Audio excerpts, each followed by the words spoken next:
Nanomboka ny septembre 2015 zany ny fiaraha-miasa nisy teo amin'ny SDPC, sody caustique sy Ambatovia. Ny fiaraha-miasa tamin'izany dia ny resaka magazine azy, ny transformation ary ny livraison ana sody caustique liquide. Nandritra ny fiboahana zany dia somary mafimafy teo amin'ny mpiasa ihany ny ainan'ilay izy, satria tao anatin'ny herintaona dia ny tsahatra tanteraka Ambatovia, dia nitsahatra nanaraka an'izay koa izahay satria ny orinasa SDPC sody caustique zany dia namboarina manokana ho an'Ambatovia. Amin'izay fotoana izay zany rehefa tsy miasa Ambatovia dia voatery koa izahay manatsahatra ny asanay aty.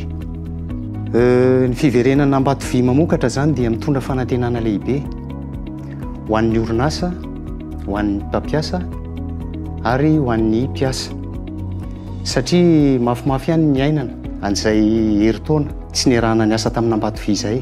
Dia amin'izao fotoana izao zany velom-panantenana na ny ekipa na ny mpampiasa noho ny fiverenana Ambatovia indray.